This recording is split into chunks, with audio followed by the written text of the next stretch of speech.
booktv.org. The Brecht Forum held a benefit event in celebration of the 40th anniversary publication of Noam Chomsky's first political book, American Power and the New Mandarins. The event took place at the Riverside Church in New York City. It lasts an hour and a half.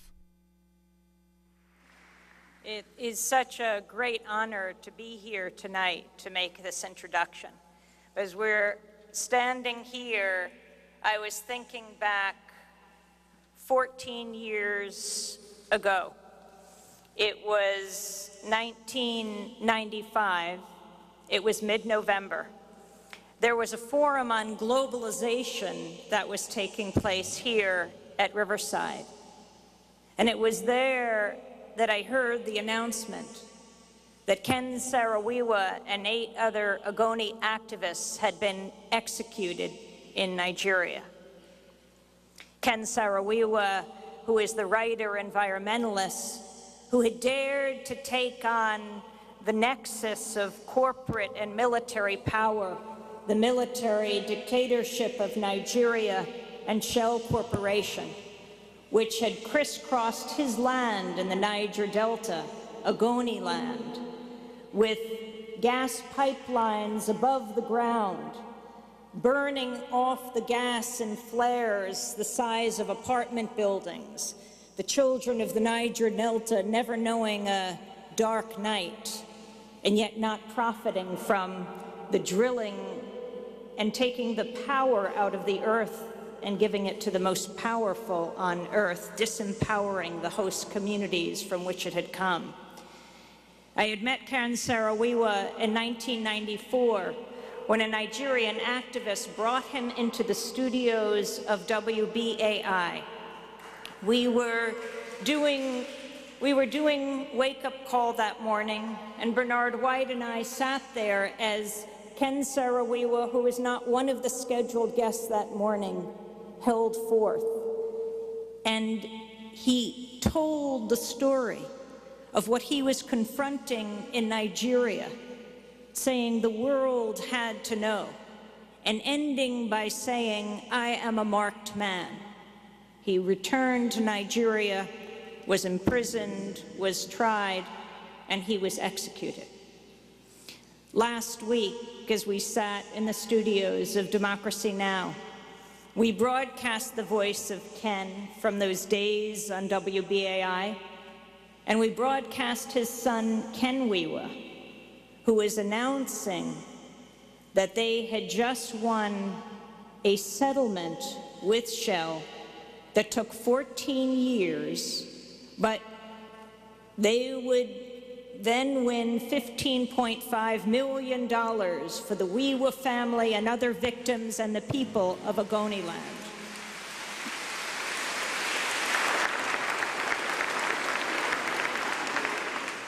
We also played the words of Ken Saro-Wiwa's father, Jim Wiwa, who Jeremy Scahill and I got to meet in the Niger Delta in Ogoni land when we visited 3 years after Ken's death, when Jim Wiwa said directly to us, "Shell is responsible for my son's death." And as we sat there listening to the father, the son, and the grandson, I was sitting next to Judith Brown Chomsky. She was our guest for the hour. Judith Brown Chomsky was one of the leading attorneys in this case that led to this landmark settlement. When I asked Noam tonight how he would like to be introduced, he said, "Tell them I'm the brother-in-law of Judith Brown Chomsky."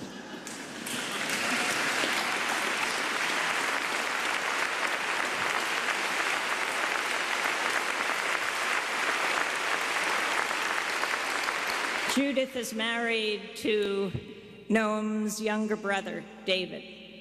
Noam was born December 7th, 1928 in Philadelphia.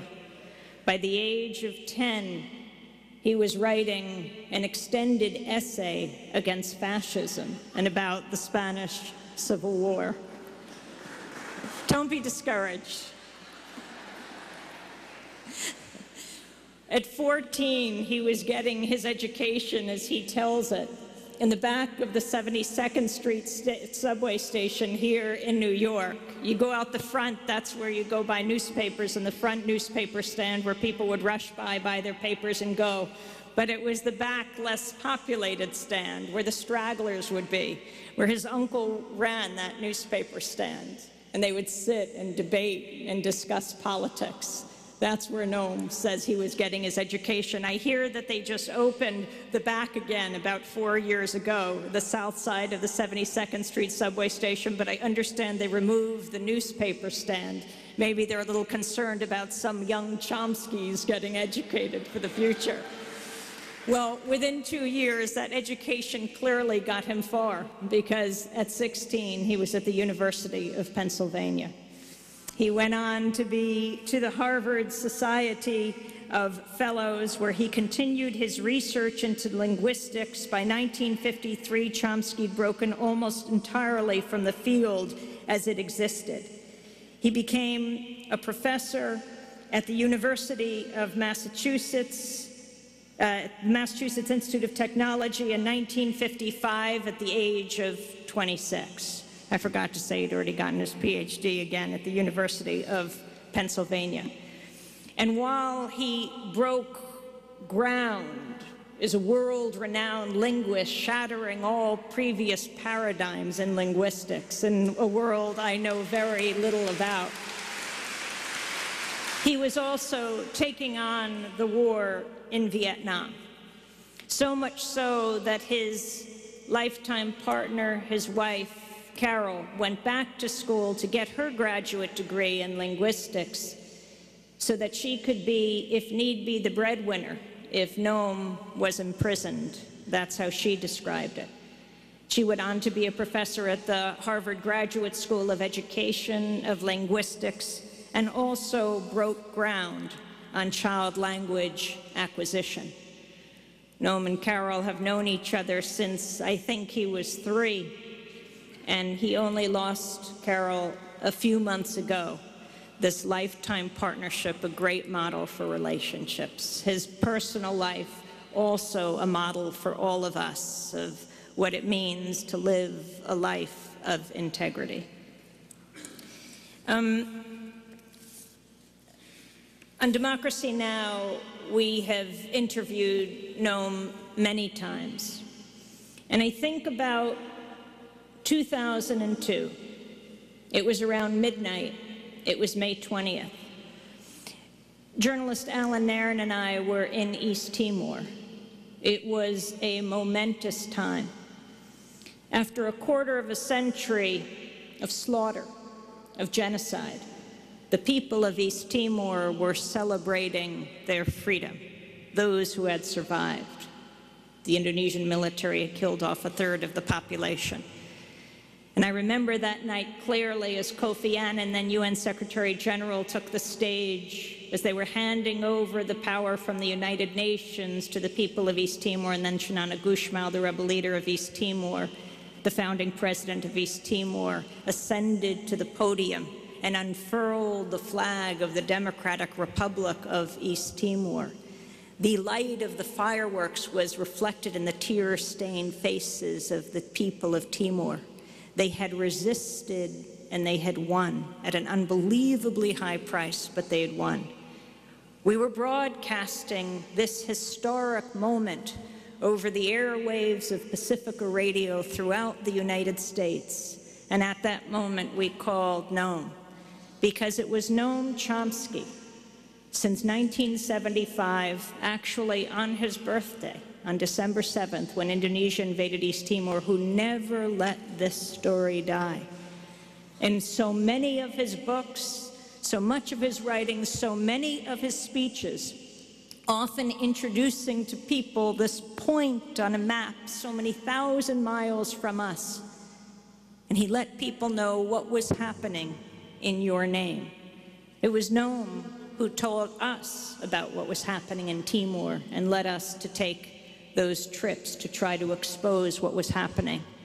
And I bet almost everyone here tonight in this sanctuary has a story about discovering Noam's writings or his voice or his words and how it has changed your life. When I am most affected as I travel the country are the young soldiers who come up to me. And when I ask them what made the difference, why they turned, how they could be so brave and courageous and resisting war, so often these young men and women will say, someone handed me a book of Noam Chomsky.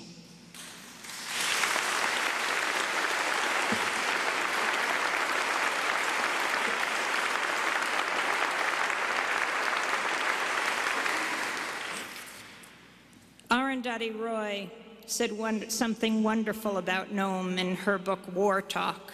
Arundhati Roy, who spoke here in May of 2003. She has a chapter, The Loneliness of Noam Chomsky, where she writes, when I first read Noam Chomsky, it occurred to me that his marshaling of evidence, the volume of it, the relentlessness of it, was a little, how shall I put it, insane. Even a quarter of the evidence he'd compiled would have been enough to convince me. I used to wonder why he needed to do so much work. But now I understand that the magnitude and intensity of Chomsky's work is a barometer of the magnitude, scope, and relentlessness of the propaganda machine that he's up against. He's like the wood borer who lives inside the third rack of my bookshelf. Day and night, I hear his jaws crunching through the wood, grinding it to fine dust. It's as though he disagrees with the literature and wants to destroy the very structure on which it rests. I call him Chomsky. Being an American, working in America, writing to convince Americans of his point of view must really be like having to tunnel through hard wood. Chomsky is one of a small band of individuals fighting a whole industry, and that makes him not only brilliant, but heroic.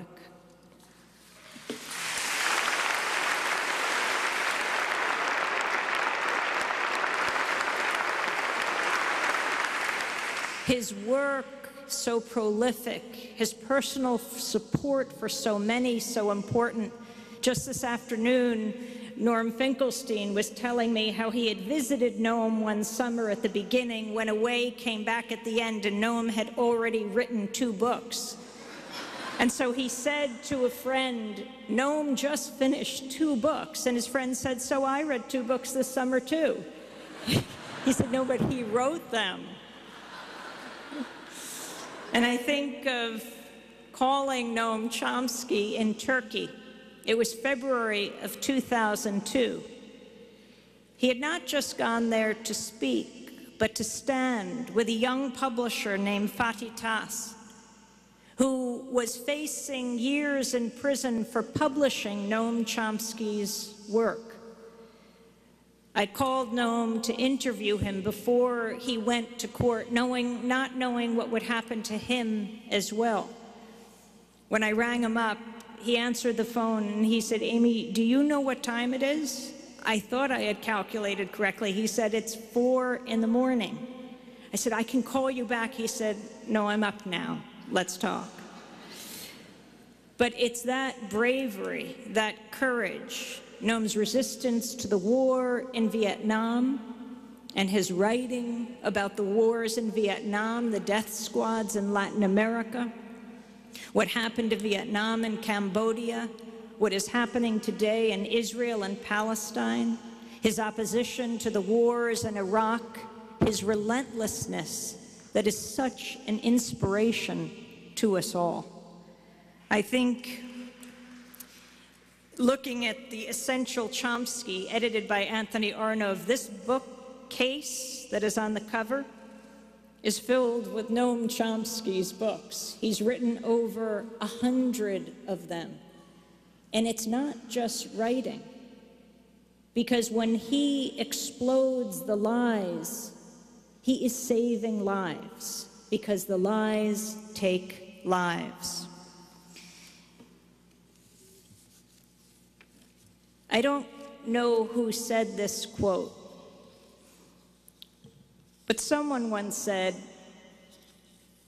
I think back on my life at all the times I thought I went too far, and I realize now I didn't go far enough. Well, I think Noam Chomsky has clearly gone the distance.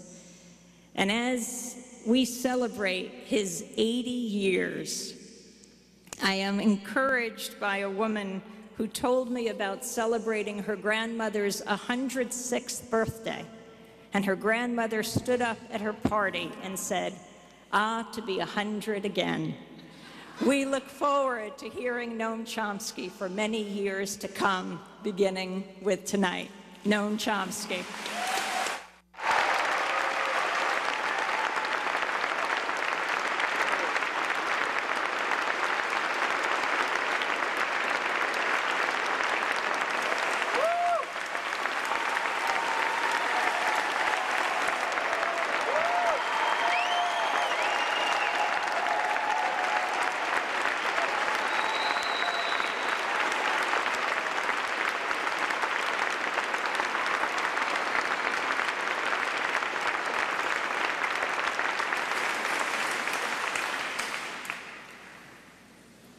Thanks. It was really exciting to watch Amy a couple of days ago when she was interviewing Judy. It's an amazing achievement. I won't go into the whole story, but it took a lot of courage and effort to win a completely unprecedented case. I don't think there's ever been a case of a settlement like that was where the evidence was, which he had in fact gathered in Nigeria, was so strong that the corporation not only settled, but even allowed the settlement to be public, indicating their concern that they might be exposed in trial. Let me say a couple of words about the title, which as always is shorthand. There's too much nuance and variety to make any sharp distinction between us and them. And of course, neither I nor anyone else can presume to speak for us, but I'll pretend it's possible. There's also a problem about the word crisis. Which one do we have in mind? There are numerous very severe crises. Many of them will be under discussion here in a couple of weeks at the United Nations and their conference on the world financial and economic crisis. And these crises are interwoven in very complex ways which which preclude any sharp separation. But again, I'll pretend otherwise for simplicity. Well, one way to enter this morass was helpfully provided by a current issue of the New York Review, dated yesterday. The front cover headline reads, "How to Deal with the Crisis." It features a symposium of specialists. That's worth reading, but with attention to the definite article, the crisis. For the West, the phrase, the crisis, has a clear enough meaning. It's the financial crisis that hit the rich countries and therefore is of supreme importance. But in fact, even for the rich and privileged, that's by no means the only crisis or even the most severe of those they face, and others see the world quite differently. For example, the newspaper New Nation in Bangladesh. There we read, "It's very telling that trillions have already been spent to patch up leading world financial institutions, while out of the comparatively small sum of $12 billion pledged in Rome earlier this year to offset the food crisis, only $1 billion has been delivered. The hope that at least extreme poverty can be eradicated by the end of 2015, as stipulated in the UN's Millennium Development Goals, seems as unrealistic as ever, not due to lack of resources, but to a lack of true concern for the world's poor." They're talking about approximately 1 billion people facing starvation, severe malnutrition, even 30, 40 million of them in the richest country in the world. That's a real crisis, and it's getting much worse. In this morning's Financial Times, British business press, it's reported that the World Food Program just announced that they're cutting food aid and rations and also closing operations. The reason is that the donor countries have been cutting back funding because of the fiscal crunch, and they're slashing contributions. So there's a very close connection between the horrendous food crisis and poverty crisis and the significant but less significant fiscal crisis. They're ending up closing down operations in Rwanda and Uganda, Ethiopia, many others. They have to 20 to 25% cut in budget, and while food prices are rising and the financial crisis, the general economic crisis, is bringing unemployment and cutting back remittances. That's a major crisis. We might incidentally remember that when the British landed in what's now Bangladesh, they were stunned by its wealth and splendor, and didn't take long for it to be on its way to become the very symbol of misery, not by an act of God. Well, the fate of Bangladesh should remind us that the terrible food crisis is not just a result of Western lack of concern. In large part, it results from very definite and clear concerns of the global managers, namely for their own welfare. It's always well to keep in mind an astute observation by Adam Smith about policy formation in England. He recognized that what he called the principal architects of policy, in his day the merchants and manufacturers, make sure that their own interests are most peculiarly attended to, however grievous the impact on others, including the people of England, but far more so those who were subjected to what he called the savage injustice of the Europeans, and particularly in conquered India, his own prime concern. We can easily think of analogs today. His observation, in fact, is one of the few solid and enduring principles of international and domestic affairs, well, to keep in mind. And the food crisis is a case in point. It erupted first and most dramatically in Haiti in early 2008. Like Bangladesh, Haiti is a symbol of utter misery. And like Bangladesh, when the European explorers arrived, they were stunned because it was so remarkably rich in resources. Later it became the source of much of France's wealth. I'm not going to run through the sordid history, it's worth knowing, but the current food crisis traces back directly to Woodrow Wilson's invasion of Haiti, which was murderous and brutal and destructive. Among Wilson's many crimes was to dissolve the Haitian parliament at gunpoint because it refused to pass what was called progressive legislation, which would allow U.S. businesses to take over Haitian lands. Wilson's Marines then ran a free election in which the legislation was passed by 99.9% of the vote. That's of the 5% of the population permitted to vote. All of this comes down to us as what's called Wilsonian idealism. Later, U.S. aid instituted programs in Haiti to turn it under the slogan of turning Haiti into the Taiwan of the Caribbean by adhering to the sacred principle of comparative advantage. That is, they should import from the United States while working people, mostly women, slaved under miserable conditions in U.S.-owned assembly plants. Haiti's first free election in 1990 threatened these economically rational programs. The poor majority made the mistake of entering the political arena and electing their own candidate, Jean-Bertrand Aristide, a populist priest. and Washington instantly adopted standard operating procedures, moving at once to undermine the regime. A couple of months later came the military coup, instituting a horrible reign of terror, which was backed by Bush. Bush won, and even more so by Clinton.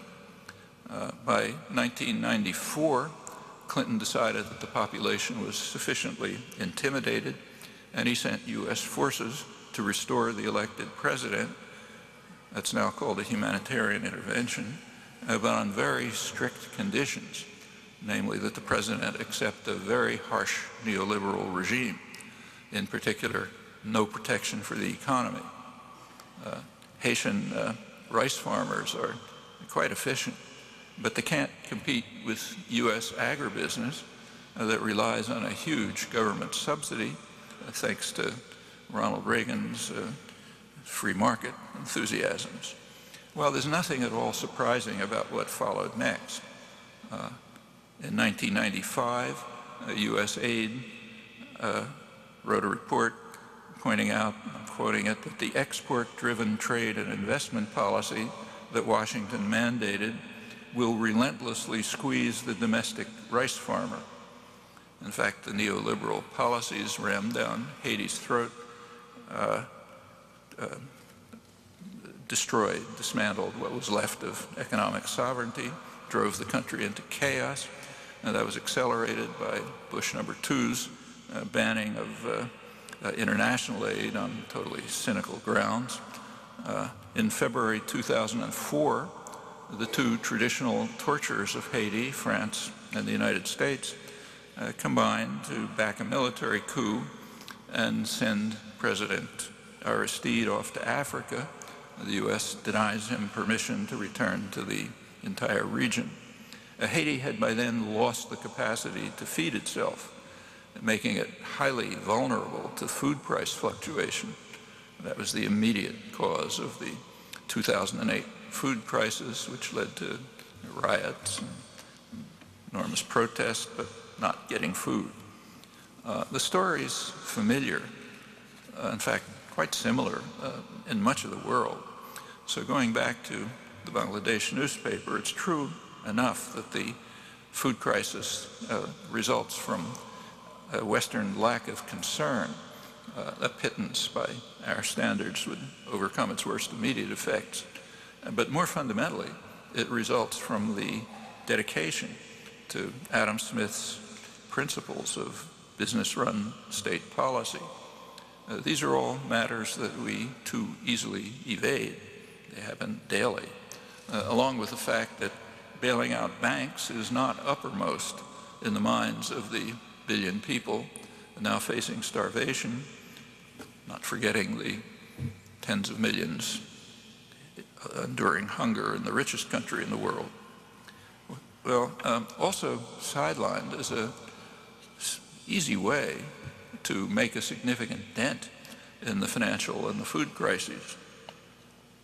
It's suggested by the publication a couple of days ago of the authoritative annual report on military spending by SIPRI, the Swedish Peace Research Institute. The scale of military spending is phenomenal, regularly increasing this last year as well. The U.S. is responsible for almost as much as the rest of the world combined, 7 times as much as its nearest rival, China. No need to waste time commenting. This distribution of concerns reflects another crisis here, kind of a cultural crisis, that is the tendency to focus on short-term parochial gains. That's a core element of our socioeconomic institutions and the ideological support system on which they rest. One example, now prominent, is the array of perverse incentives that are devised for corporate managers to enrich themselves. For example, what's called the too big to fail insurance policies that are provided by the unwitting public, and deeper ones that are just inherent in market inefficiencies. One such inefficiency, now recognized to be one of the roots of the financial crisis, is the underpricing of systemic risk, a risk that affects the whole system. So, for example, and that's general, like if you and I make a transaction, say you sell me a car, we may make a good deal for ourselves, but we don't price into that transaction the cost to others. And there's a cost. Pollution, congestion, raising the price of gas, all sorts of other things, killing people in Nigeria because we're getting the gas from them. That doesn't count when we don't count that in. That's an inherent market inefficiency, one of the reasons why markets can't work. And when you turn to the financial institutions, it can get quite serious. So it means that, say, Goldman Sachs, if they're managed properly, if they make a risky loan, they calculate the potential cost to themselves if the loan goes bad, but they simply don't calculate the impact on the whole financial system. And we now see how severe that can be. Not that it's anything new. In fact, this inherent deficiency of markets, this inefficiency of markets is perfectly well known. 10 years ago, at the height of the euphoria about efficient markets, two prominent economists, John Eatwell and Lance Taylor, they wrote an important book called Global Finance at Risk, in which they spelled out the consequences of these market inefficiencies, which we now see, and they outlined means to deal with them. These proposals were exactly contrary to the deregulatory rage that was then being carried forward by the Clinton administration under the leadership of those who Obama has now called upon to put Band-Aids on the disaster that they helped create. Well, in substantial measure, the food crisis plaguing much of the South and the financial crisis of the North have common roots, namely the shift towards neoliberalism since the 1970s. That brought to an end the post-war, post-Second World War Bretton Woods system that was instituted by the United States and Britain right after World War II. It had two architects, John Maynard Keynes, Britain, and Harry Dexter White in the United States, and they anticipated that its core principles, which included capital controls and regulated currencies, they anticipated that these principles would lead to relatively balanced economic growth and would also free governments to institute the social democratic programs, welfare state programs, that had enormous public support around the world. And to a large extent, they were vindicated on both counts. In fact, many economists call the years that followed until the 1970s the golden age of capitalism. That golden age led not only to unprecedented and relatively egalitarian growth, but also the introduction of welfare state measures. Keynes and White were perfectly well aware that free capital movement and speculation inhibit these options. Professional economics literature points out, what should be obvious, that the free flow of capital creates what they sometimes call a virtual senate of lenders and investors who carry out a moment-by-moment referendum on government policies, and if they find that they're irrational, meaning they help people instead of profits, then they vote against them by capital flight, by tax on the country, and so on. So the democratic governments have a dual constituency, their own population and the virtual Senate, who typically prevail. And for the poor, that means regular disaster. In fact, one of the differences, one of the reasons for the radical difference between Latin America and East Asia in the last half century is that Latin America didn't control capital flight. In fact, in general, the rich in Latin America don't have responsibilities. Capital flight approximated the crushing debt. In contrast, during South Korea's remarkable growth period, capital flight was not only banned, but could bring the death penalty, one of many factors that led to the surprising divergence. Latin America has much richer resources. You'd expect it to be far more advanced than East Asia, but it had the disadvantage of being under imperialist wings. From the 1970s, the golden age faded when neoliberal rules were observed, insofar as they've been observed. Economic performance deteriorated, and social democratic programs have been substantially weakened. We see that right here. The United States partially accepted these rules, and for the past 30 years, real wages for the majority of the population have stagnated. Up till then, they essentially tracked growth. Work hours have increased, now well beyond Europe. Benefits, which have always lagged, have declined. Social indicators, kind of general measure of the health of the society, they also tracked growth until the mid-1970s, when they began to decline, reaching the 1960 level by the end of the millennium. Well, there has been economic growth, but it's finding its way into very few pockets, increasingly into the financial industries, which have grown enormously, while productive industry has significantly declined. We're seeing it right now. And with the decline of productive industry, of course, that means decline in living standards, in fact, even opportunities to survive for much of the workforce. The economy has also been punctuated by bubbles, financial crises, and public bailouts. So the huge bailout of Citigroup right now is nothing new. Something quite similar happened in the early 80s to its predecessor, Citibank, thanks to the U.S. taxpayer. These results were described right all through this period and explained by a few really outstanding international economists. David Felix is one. But the mythology about efficient markets and rational choice prevailed. And that's not at all surprising. These myths were highly beneficial to very narrow sectors of privilege and power, what Adam Smith called the principal architects of policy. That's another very severe institutional and cultural crisis which persists.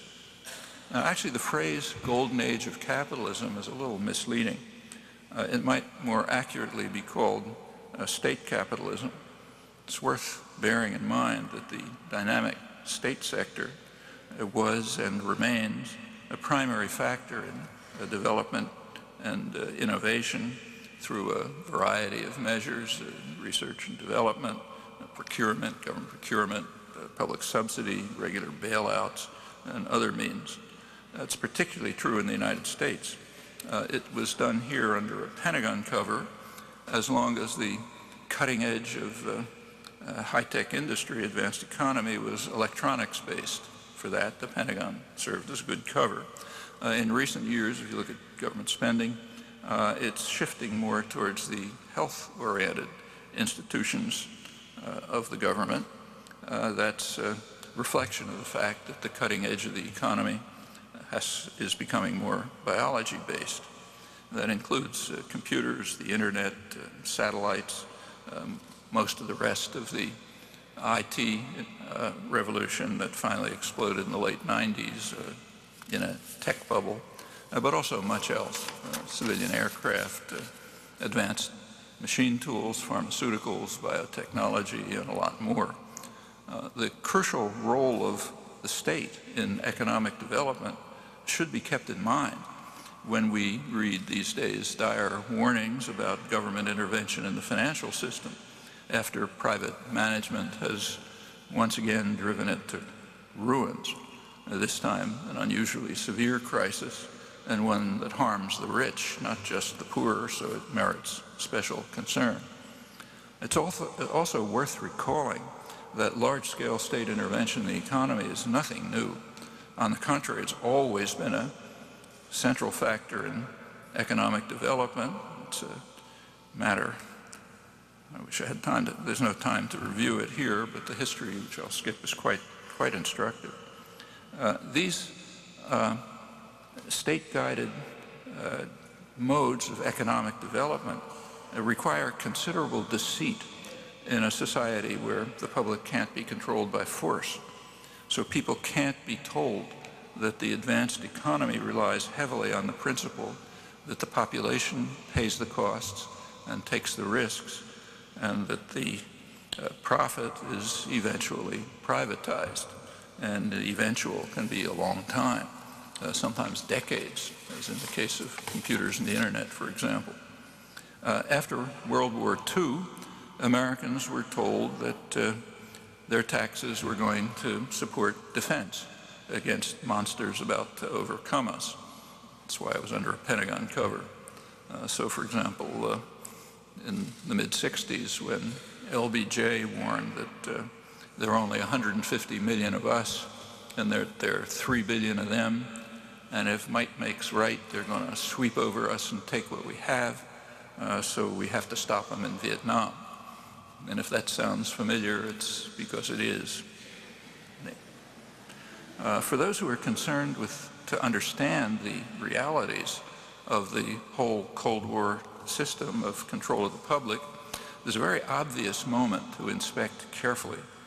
That's just 20 years ago, at the time of the fall of the Berlin Wall and what followed later. Now, this celebration of the 20th anniversary this November, it's already begun with ample coverage, and it's surely going to increase as the date approaches. But the very revealing policy implications of what followed have been ignored, as in the past, and probably this coming November, except on Democracy Now! What happened after the Berlin Wall fell? Well, the Bush 1 administration reacted immediately. It issued a new national security strategy and a budget proposal, which has laid out what our new course will be after the collapse of what Kennedy called the monolithic and ruthless conspiracy to conquer the world, Reagan's evil empire. It was gone. And now that it was gone, the whole framework of propaganda collapsed. So what was the response of the planners in the Bush administration? Very straightforward. In brief, everything will go on exactly as before, but with new pretexts. So we still need the same huge military system, but for a new reason. Literally, because of the technological sophistication of third world powers. Nobody laughed. We have to maintain what they called the defense industrial base. It's a standard euphemism for high-tech industry, the system whereby the public pays the costs and takes the risks, and high-tech industry gets the profits. We also they said, have to maintain intervention forces directed mostly at the Middle East. And then comes this interesting phrase, directed at the Middle East, where the threats to our interests that required military intervention could not be laid at the Kremlin's door. In other words, sorry folks, we've been lying to you for 50 years, but now the clouds have lifted so you can see if you choose to, and few chose to. Actually, the fate of NATO is very instructive and highly pertinent right now. Prior to Gorbachev, NATO's announced purpose was to deter a Russian invasion of Europe. That was often a little hard to take seriously. For example, in 1945, in May 1945, Winston Churchill ordered war plans to be drawn up for what they called Operation Unthinkable. It was aimed at, quote, the elimination of Russia.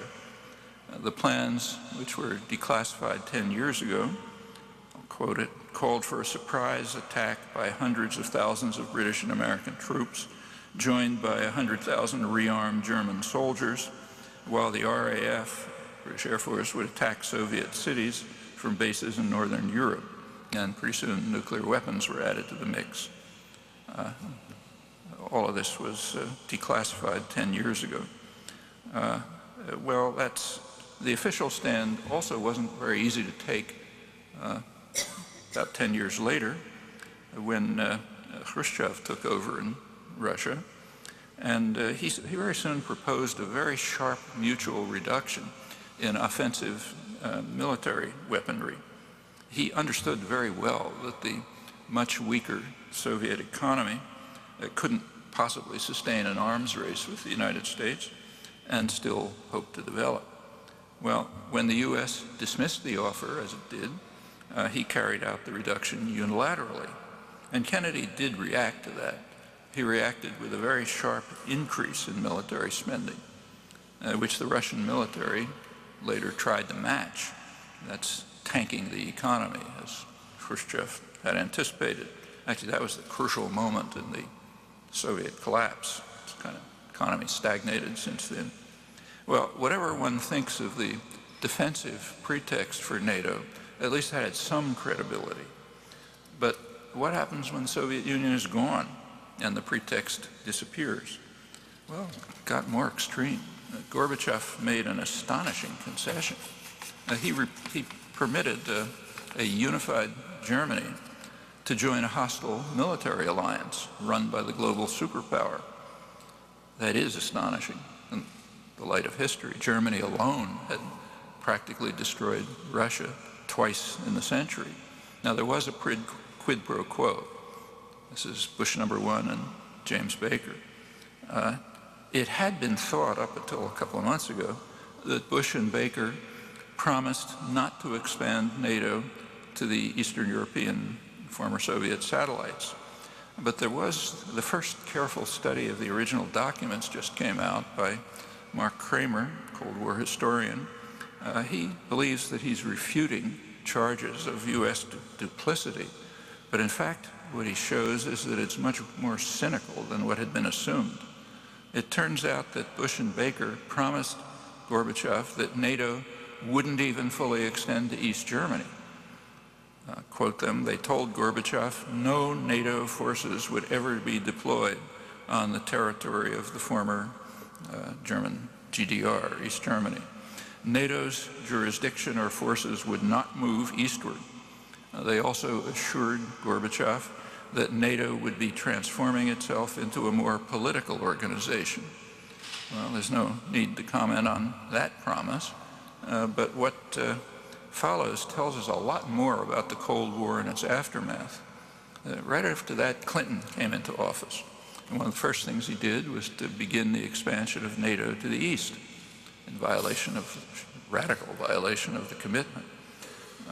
Process accelerated with Bush's general aggressive militarism. Russia, these are severe security threat to Russia. It naturally reacted by developing more offensive military capacity. All of this is a serious threat to human survival. Obama's national security advisor, James Jones, he has a still more expansive conception. He calls for expanding NATO further to the east and the south, becoming in effect a U.S.-run global intervention force, as it is today in Afghanistan. The Secretary General of NATO, Dutch officer De Hoop Scheffer, he informed the NATO meeting that NATO troops have to guard pipelines that transport oil and gas that's directed for the West. And more generally, NATO has to protect sea routes used by tankers and other crucial infrastructure of the global energy system. All of that just opens up a new phase of Western imperial domination. Actually, the polite term for it is bringing stability and peace. That's what's happening now. In AFPAC, Afghanistan, Pakistan, as the region's now called, Obama is building enormous new embassies and other facilities on the model of the city within a city in Baghdad. These are like no embassies anywhere in the world. And they are signs of an intention to be there for a long time. Right now in Iraq, something interesting is happening. Obama's pressing the Iraqi government not to permit the referendum that's required by the Status of Forces Agreement. That's an agreement that was forced down the throats of the Bush administration, which had to formally renounce its primary war aims in the face of massive Iraqi resistance. Washington's current objection to the referendum was explained 2 days ago by New York Times correspondent Alyssa Rubin. Obama fears that the Iraqi population might reject the provision that delays U.S. troop withdrawal to 2012. They might insist on immediate departure of U.S. forces. Iraqi analyst in London, the head of the Iraqi Foundation for Democracy and Development in London, is quite pro-Western. He explained, this is an election year for Iraq. No one wants to appear that he's appeasing the Americans. Anti-Americanism is popular now in Iraq, as indeed it's been throughout. Facts that are familiar to anyone who's read the Western-run polls, including Pentagon-run polls. Well, the current U.S. efforts to prevent the legally required referendum are extremely revealing. Sometimes they're called democracy promotion. Well, while Obama's signaling very clearly his intention to establish a firm and large-scale presence in the region, he's also, as you know, sharply escalating the AfPak war, following Petraeus' strategy to drive the Taliban into Pakistan, with potentially awful results for this extremely dangerous and unstable state, which is facing insurrections throughout its territory. These are the most extreme in the tribal areas, which cross the AfPak border. It's an artificial line imposed by the British called the Durand Line, and the same people live on both sides of it, Pashtun tribes, and they've never accepted it. And in fact, the Afghanistan government never accepted it either, as long as it was independent. Well, that's where most of the fighting's going on. One of the leading specialists on the region, Zelig Harrison, he recently wrote that the outcome of Washington's current policies, Obama's policies, might well be what he calls an Islamic Pashtunistan, Pashtun-based separate kind of quasi-state. The Pakistani ambassador had warned that if the Taliban and Pashtun nationalism merge, we've had it, and we're on the verge of that. The prospects become still more ominous with the escalation of drone attacks that embitter the population with their huge civilian toll, and more recently, just a couple of days ago, in fact, with the unprecedented authority that has just been granted to General Stanley McChrystal. He's taking charge. He's a kind of a wild-eyed special forces assassin. He's been put in charge of heading the operations. Petraeus' own counterinsurgency advisor in Iraq, General David Kilcullen, Colonel, I think, he describes the Obama-Petraeus McChrystal policies as a fundamental strategic error which may lead to the collapse of Pakistan.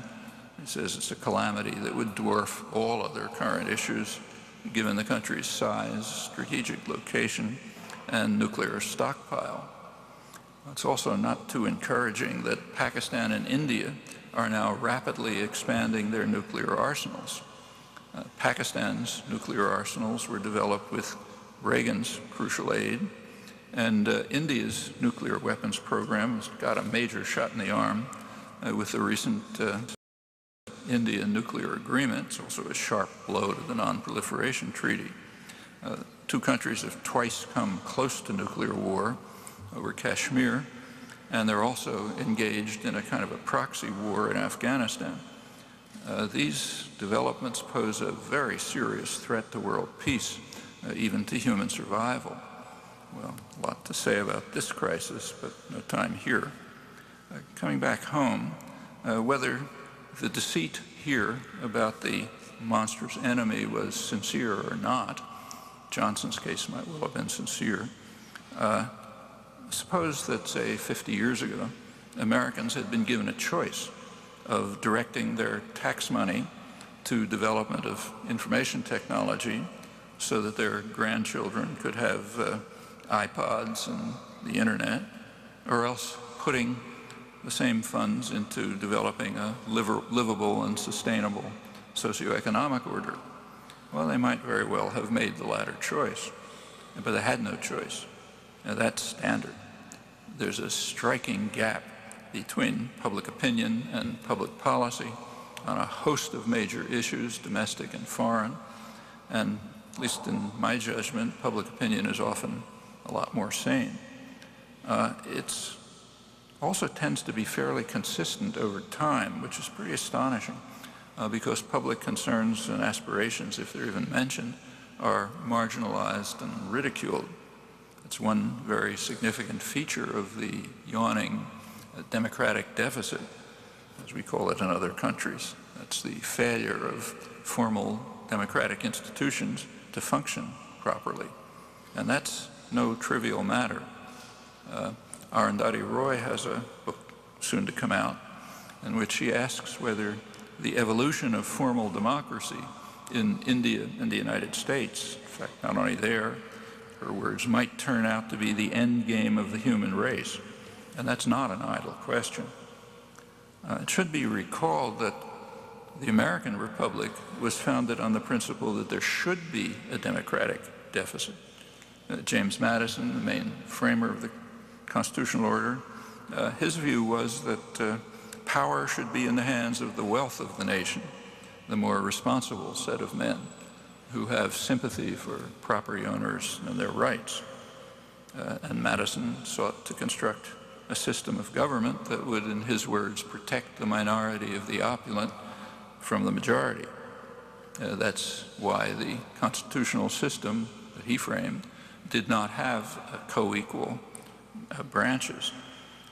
The executive was supposed to be an administrator, and the legislature was supposed to be dominant, but not the House of Representatives, rather the Senate, where power was vested and protected from the public in many ways.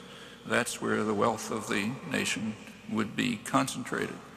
This is not overlooked by historians.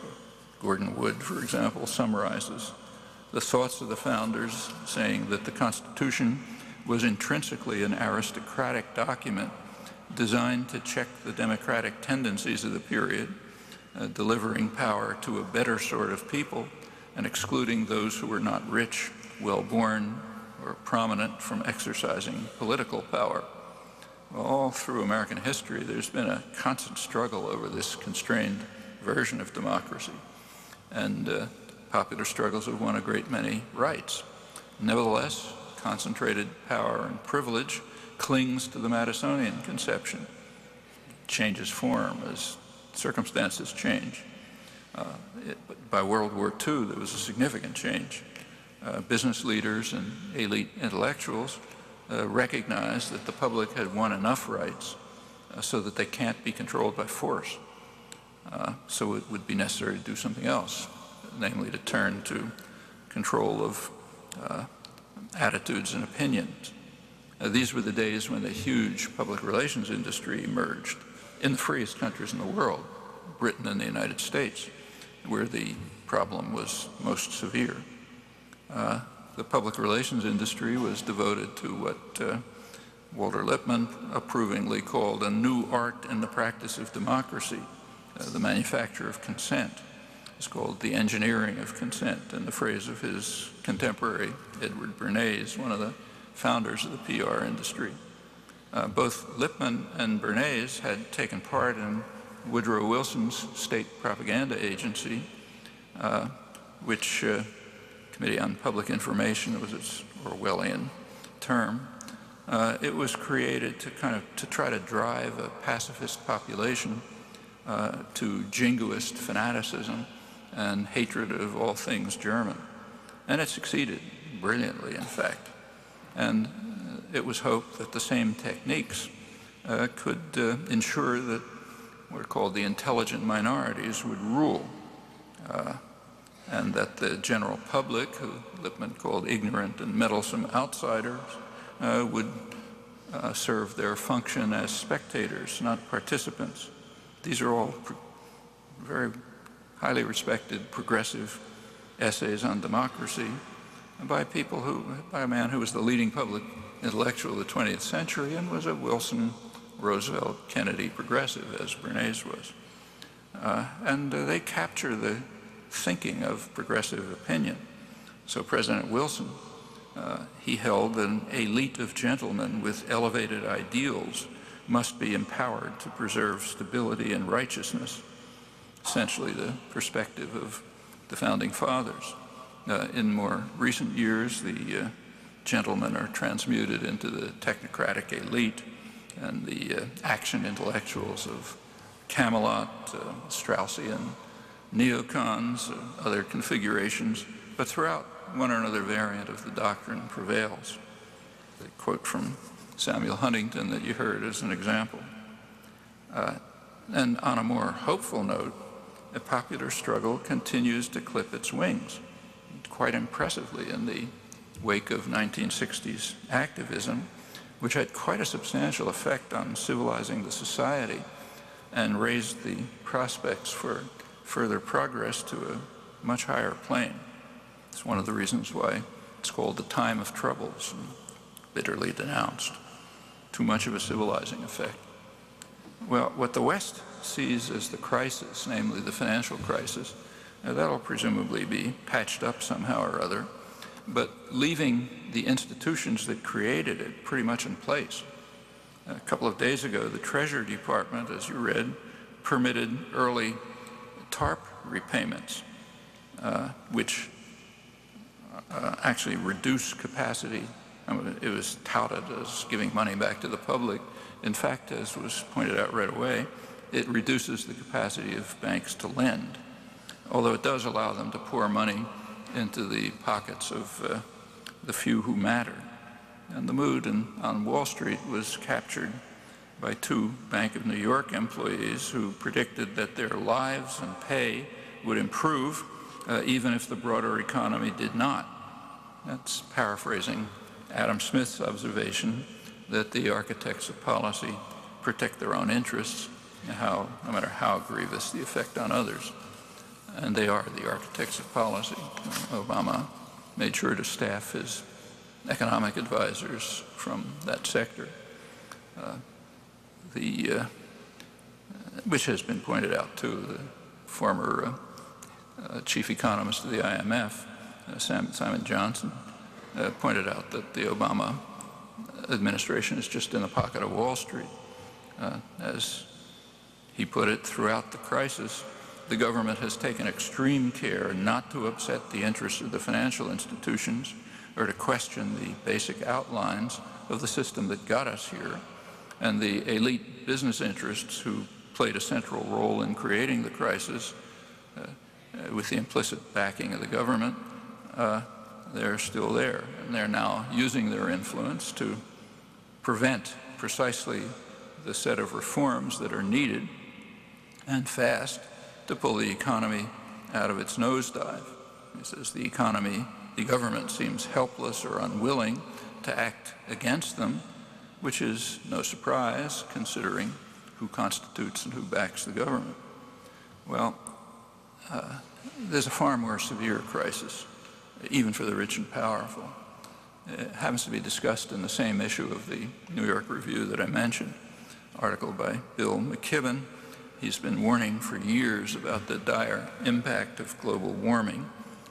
His current article, worth reading, it relies on the British Stern report, which is sort of the gold standard now. On this basis, he concludes, not unrealistically, that 2009 may well turn out to be the decisive year in the human relationship with our home planet. The reason is that there's a conference in December in Copenhagen, which is supposed to set up a new global accord on global warming. And he says it'll tell us whether or not our political systems are up to the unprecedented challenge that climate change represents. He thinks that the signals are mixed.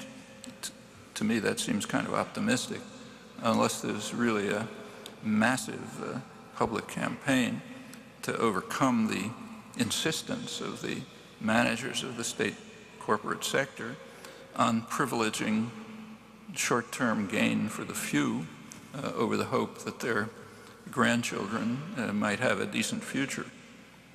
Well, the picture could be a lot more grim even than the Stern report predicts, and that's grim enough. A couple days ago, a group of MIT scientists released the results of what they describe as the most comprehensive modeling yet carried out on the likelihood of how much hotter the Earth's climate will get in this century, which shows that without rapid and massive action, the problem will be about twice as severe as previously estimated a couple of years ago. And it could be even worse than that, because their model does not fully incorporate positive feedbacks that can occur. For example, the increased temperature is causing a melting of permafrost in the Arctic regions, which is going to release huge amounts of methane. It's worse than CO2. The leader of the project says there's no way the world can or should take these risks. He says the least cost option to lower the risk is to start now and steadily transform the global energy system over the coming decades to low or zero greenhouse gas emitting technologies. And there's very little sign of that. Well, furthermore, while new technologies are essential, the problems go well beyond that. In fact, they go beyond the current technical debates about just how to work out cap-and-trade devices being discussed in Congress. We have to face something much more far-reaching. We have to face up to the need to reverse the huge state corporate social engineering projects of the post-Second World War period, which very consciously promote.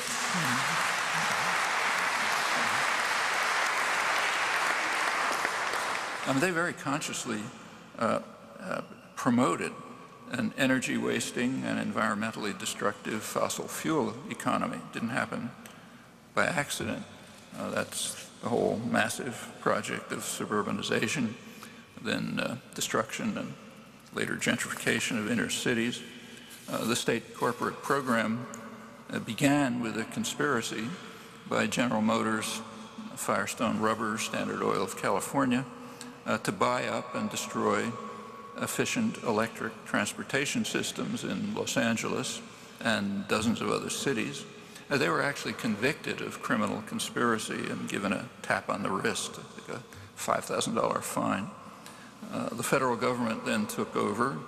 It relocated infrastructure and capital stock to suburban areas and also created a huge interstate highway system under the usual pretext of defense. Railroads were displaced by government-financed motor and air transport.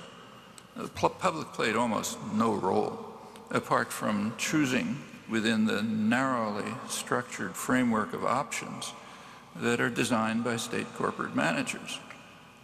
They're supported by vast campaigns to fabricate consumers with created wants, borrowing Veblen's terms. One result is the atomization of the society and the entrapment of isolated individuals with huge debts. These efforts grew out of the recognition that I mentioned a century ago that democratic achievements have to be curtailed by shaping attitudes and beliefs. As the business press put it, directing people to superficial things of life, like fashionable consumption. all of that's necessary to ensure that the opulent minority are protected from ignorant and meddlesome outsiders, namely the population. If I just add a personal note on that, I came down here this afternoon by the Acela, you know, the jewel and the crown of new high-speed railroad technology. The first time I came from Boston to New York was 60 years ago, and there was improvement since then. It was 5 minutes faster today than it was 60 years ago.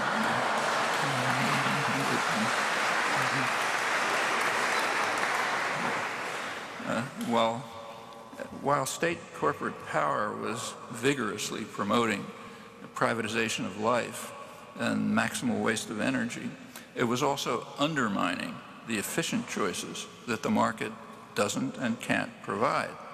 That's another highly destructive built-in market inefficiency. So to put it simply, if I want to get home from work, you know, in the evening, the market does allow me a choice between, say, a Ford and a Toyota, but it doesn't allow me a choice between a car and a subway, which would be much more inefficient. And maybe everybody wants it, but the market doesn't allow that choice. That's a social decision. And in a democratic society, it would be the decision of an organized public. But that's just what the elite attack on democracy seeks to undermine. Now, these consequences are right before our eyes in ways that are sometimes surreal. A couple of weeks ago, the Wall Street Journal had an article reporting that the U.S. transportation chief is in Spain. He's meeting with high-speed rail suppliers. Europe's engineering and rail companies are lining up for some potentially lucrative U.S. contracts for high-speed rail projects. At stake is $13 billion in stimulus funds that the Obama administration is allocating to upgrade existing rail lines and build new ones that would one day rival Europe's. So think what's happening. Spain and other European countries are hoping to get U.S. taxpayer funding for high-speed rail and related infrastructure. And at the very same time, Washington is busy dismantling leading sectors of U.S. industry, ruining the lives of workers and communities who could easily do it themselves. It's pretty hard to conjure up a more damning indictment of the economic system that's been constructed by state corporate managers. Surely the auto industry could be reconstructed to produce what the country needs using its highly skilled workforce.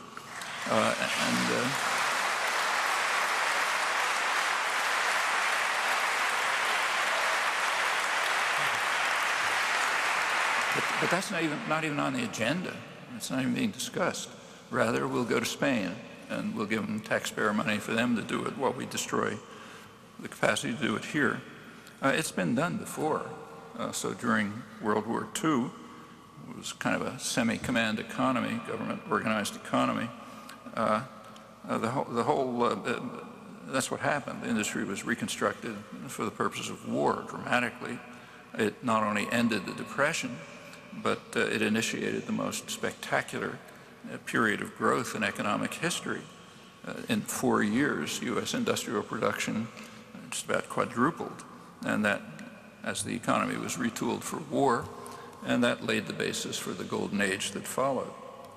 Well, warnings about the purposeful destruction of U.S. productive capacity have been familiar for decades, maybe most prominently by the late Seymour Melman, who many of us knew well. Melman was also one of those who pointed the way to a sensible way to reverse the process. This state corporate leadership, of course, has other commitments, but there's no reason for passivity on the part of the public, the so-called stakeholders, workers and community. I mean, with enough popular support, they could just take over the plants and carry out the task of reconstruction themselves.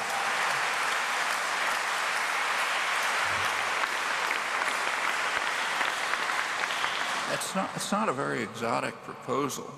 One of the standard texts on corporations in the economics literature points out that nowhere is it written in stone that the short-term interests of corporate shareholders in the United States deserve a higher priority than all other corporate stakeholders, workers and community.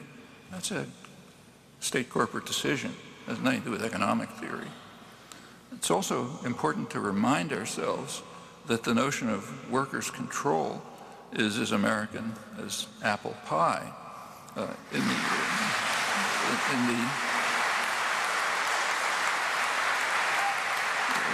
kind of impressed, but it's there. In the early days of the Industrial Revolution in New England, working people just took it for granted that those who work in the mills should own them. And they also regarded wage labor as different from slavery, only in that it was temporary. Also Abraham Lincoln's view. There have been immense efforts to drive these thoughts out of people's heads to win what the business world calls the everlasting battle for the minds of men.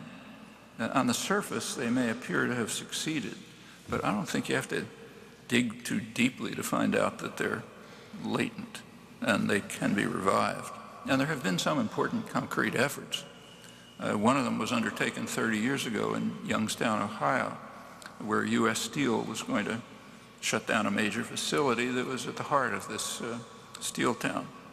And there were substantial protests by the workforce and by the community. Then there was an effort led by Stoughton Lynd to bring to the courts the principle that stakeholders should have the highest priority. Well, the effort failed that time, but with enough popular support, it could succeed.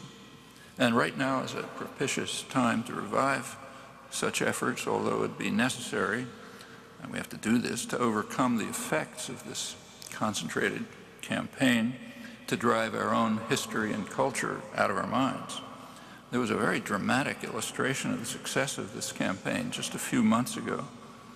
In February, President Obama decided to show his solidarity with working people. He went to Illinois to give a talk at a factory. The factory he chose was the Caterpillar Corporation. Now that was over the strong objections of church groups, peace groups, human rights groups, who were protesting Caterpillar's role in providing what amount to weapons of mass destruction in the Israeli-occupied territories. Apparently forgotten, however, was something else. In the 1980s, after Reagan had dismantled the Air Traffic Controllers Union, the Caterpillar managers decided to rescind their labor contract with the United Auto Workers and to destroy the union by bringing in scabs to break a strike. That was the first time that had happened in generations. Now that practice is illegal in other industrial countries, apart from South Africa at the time.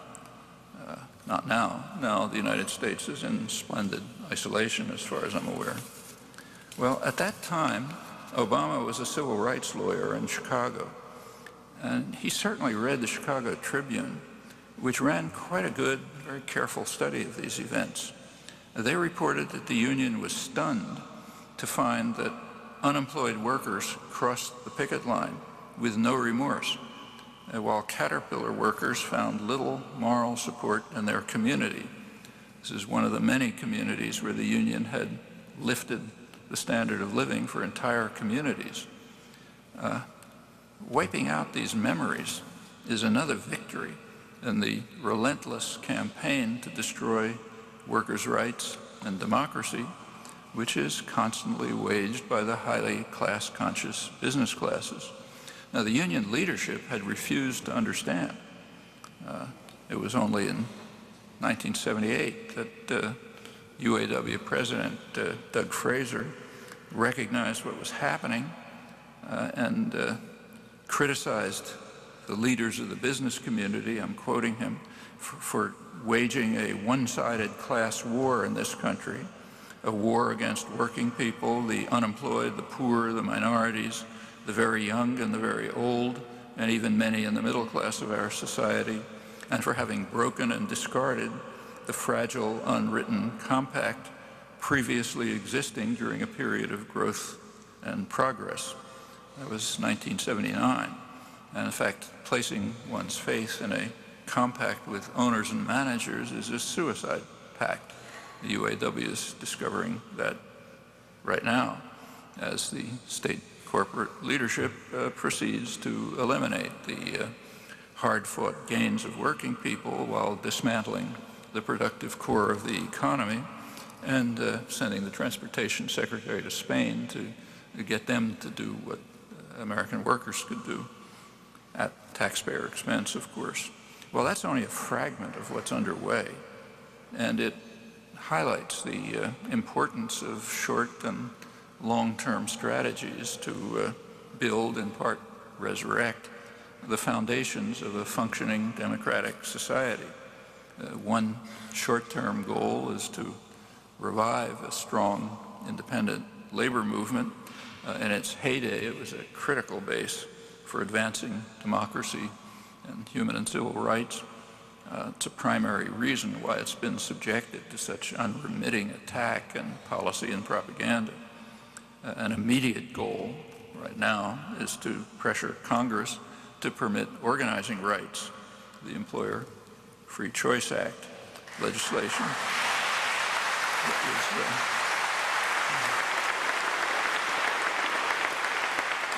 that was promised but now seems to be languishing. And a longer-term goal is to win the educational and cultural battle that's been waged with such bitterness in the one-sided class war that the UAW president perceived far too late. That means tearing apart an enormous edifice of delusions about markets, free trade, and democracy that's been assiduously constructed over many years, and to overcome the marginalization and atomization of the public. Now, of all the crises that afflict us, I think my own feeling is that this growing democratic deficit may be the most severe. Unless it's reversed, Arundhati Roy's forecast might prove accurate, and not in the distant future. The conversion of democracy to a performance in which the public are only spectators might well lead to, inexorably, to what she calls the end game for the human race. Thanks.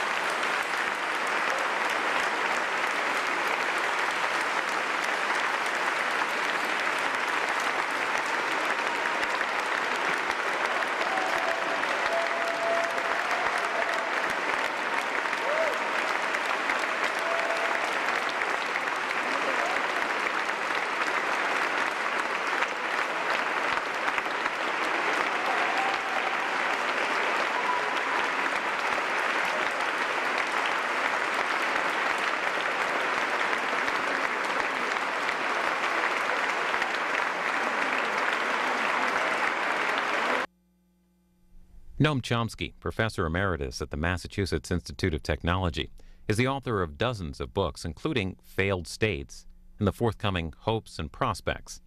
The Brecht Forum, which promotes social justice activism,